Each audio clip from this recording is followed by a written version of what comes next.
This e-lecture is part of Pearson's Professional Development Series for first-year writing instructors. My name is Bruce Ballenger, and today I'm going to talk about a metaphor for teaching dialectical thinking, the mountain of reflection and the sea of experience. One of the things that writing teachers know and have ingrained in them when they're trained is this idea that we need to help students understand that doing academic work means working with voices other than our own.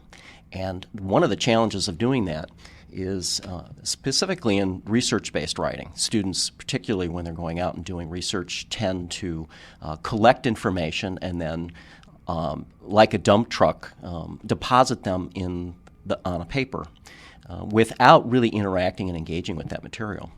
And so there's a lot of ways we've got to try to get students to understand that what writing, particularly research-based writing, is about is a kind of back and forth conversation, a literal conversation with the sources that they're using, the voices that they're listening to.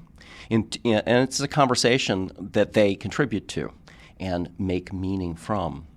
So one of the ways that I've found most effective to talk about that is through a kind of silly metaphor that I call the mountain of reflection and the sea of experience. And I'm going to briefly explain that to you, and hopefully that's a metaphor that you can use effectively in your own writing class. Imagine for a moment that there is a mountain of reflection and a sea of experience, and the mountain of reflection rises like a volcano out of the sea. Now, students in narrative writing, personal writing, I invite to jump into the sea of experience. I ask them to write about things that have happened to them that they find interesting, to explore that with no particular sense of direction.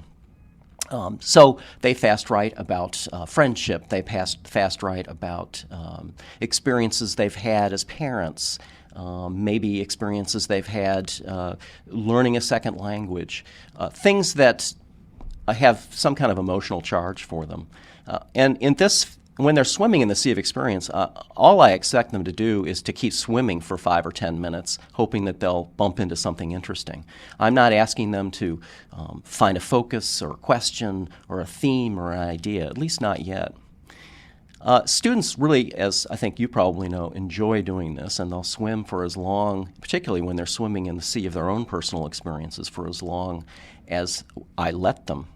But at some point, of course, any writer has to answer the so what question. Just because it happened to you doesn't mean it's interesting, doesn't mean that it's a significant thing to write about. So one of the big struggles is to get students to discover the answer to the so what question. What are the patterns that they find or have found swimming in the sea of experience? Now, this mountain does belch a gas periodically, and that gas is those two sometimes painful words, so what? And so I encourage students to get out of the water and get up on the mountain of reflection. Predictably, something happens. They understand that they need to not just talk about what happened, but what happens, to find not just explore their observations of things, but to develop some ideas about them. And they get up on the mountain reflection and they climb way to the top of the mountain. Up there, the air is thin and the ideas are big. You can see all the patterns in the waves. Almost any place you've swum, you can find an idea that is relevant. So up there on the mountain, you get ideas like true friends are hard to find. Cars, everybody has them. Death, what a drag. Ideas that tend to be obvious but are very loosely relevant to where they've swum around in the sea of experience. The challenge for us as teachers is not just to get them down lower on the mountain of reflection, not just to have them arrive at ideas that are less general, less obvious about the information they've gathered, but to, in fact, stay on the beach, to move back and forth from the mountain of reflection to the sea of experience, and along the way develop ideas in that kind of dialectical process between their ideas about things, their observations of them, between what happened, what happens, between the specifics and the generalities, between the evidence and the thesis. And it is that back and forth movement that is the hardest thing to teach. And students do get this in narrative writing. They, after the first draft, they climb to the top of a mountain of reflection, and usually you get the eureka paragraph at the end of a narrative in which the student writes, as I look back on this now, I realize that true friends are hard to find, or death is really a drag. And in revision, of course, as I force them to move back and forth from the sea to the beach, they begin to develop much more specific ideas, and sometimes questions are the key to discovering these. For example, the student who has true friends or discovers that they're hard to find begins to try to define what a true friend is, and then returns to his or her experiences to measure that idea against the evidence from her own experience. Now, this works very well in personal writing, and students use the language of the mountain and the sea really relatively easily, and it becomes part of the discourse of the class. The challenge is to apply this theory and this concept to writing about information outside of themselves. The sea of experience isn't just the sea of experience, it's simply the sea of information. It's the sea of data. And part of what we're asking students to do is to jump into that sea of data, if it's a research project, if it's field notes from an ethnography, and swim around, get out on the beach, take a look at what they found, and jump back in. Do this dialectical movement back and forth and back and forth. So how do you move them from the personal writing to the to writing outside themselves and applying the mountain and sea metaphor and that kind of thinking to information outside of themselves? It starts very simply. The Harper's Index is a page on Harper's Magazine that includes really specific facts, usually about American culture, sometimes politics and the economy. I found this enormously useful as a way of introducing students to the ways in which they can apply this dialectical thinking, the same kind of thinking they used in their personal narratives. Here are two facts from the Harper's Index, just as an example.